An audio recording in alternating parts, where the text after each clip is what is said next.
और चलिए अब संसद से मध्य प्रदेश की विधानसभा का रुख करते हैं। भोपाल विधानसभा में मंगलवार को कुछ ऐसा देखने को मिला, जी हां, ऐसा देखने को मिला जो आमतौर पर सर्कस या फिर नाटक में ही नजर आता है। कांग्रेस के विधायक भैंस के गेटअप में विधानसभा पहुंचे और फिर भैंस के आगे बीन बजाकर विरोध प्रदर्शन किया और तंज कसा कि जैसे भैंस के आगे बीन बजाने से कोई असर नहीं होता, वैसे ही बीजेपी सरकार जनता की आवाज सुन नहीं रही है। देखिए गेटअप भैंस का और इसके आगे बीन बजाते हुए ये लोग नजर आए। ये तरीका था। सांप बीन और सियासत अब दिखाई दे रही है। भैंस के आगे बीन बजाकर उन्होंने ये बताया कि सरकार उनकी बात नहीं सुन रही है। कितनी बीन बजाती है निष्क्रिय सरकार और बीन बजाते ये विधायक आपको तस्वीर। तो इधर अनोखे प्रदर्शन पर मुख्यमंत्री डॉक्टर मोहन यादव ने तीखा हमला बोला। उन्होंने कहा कि कांग्रेस मनुष्य योनि को बदनाम कर रही है। इधर बीजेपी विधायक रामेश्वर शर्मा ने भी कांग्रेस पर तंज कसा।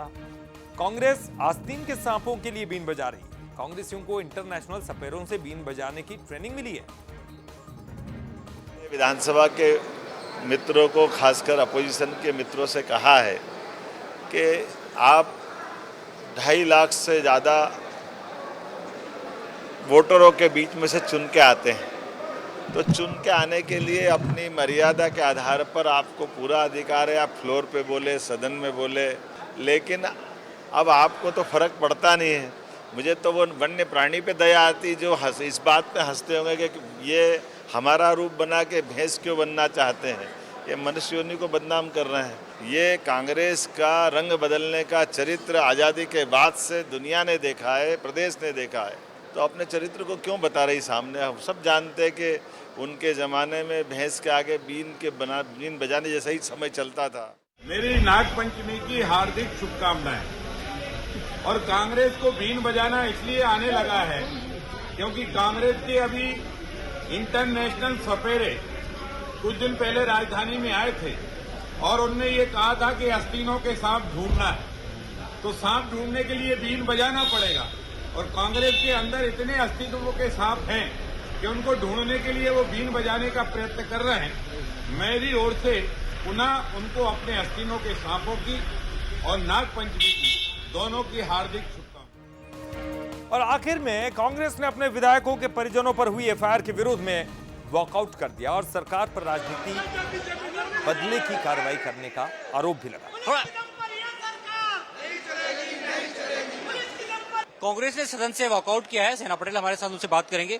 कांग्रेस विधायकों के परिजनों पर लगातार एफआईआर दर्ज हो रही है, आप लोगों ने वॉकआउट भी किया, क्या कहेंगे? देखिए, कांग्रेस विधायकों को जिस प्रकार से दबाने का काम चल रहा है भारतीय जनता पार्टी के द्वारा, उनके नेताओं के द्वारा, लेकिन ये सरासर गलत है। इसी प्रकार से 4 मैटर हमारे विधायक दल में आए हैं। ये अभय मिश्रा जी है, वो भी बहुत, उनके ऊपर भी हत्या जैसा आरोप लगा है। आरिफ मसूर साहब है, उनके ऊपर भी ऐसे उनका कॉलेज तोड़ने के लिए चले गए हैं। और मेरे बेटे के ऊपर भी जिस प्रकार से जो आरोप लगे हैं वो पूरी तरह से सरासर गलत है। माननीय उमंग सिंगार जी और मोहन यादव जी ने हमने लेटर दिया है और ये बात भी रखी है।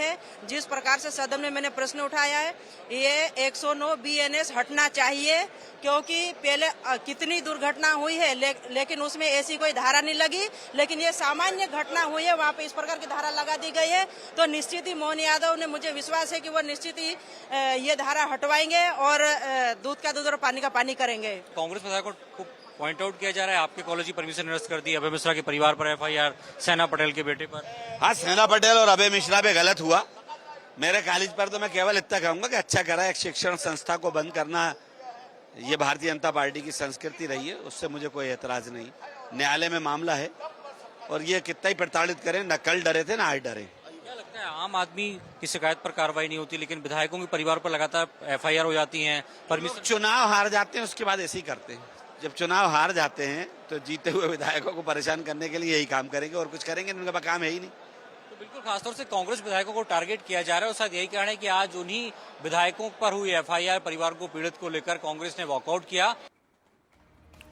और खबर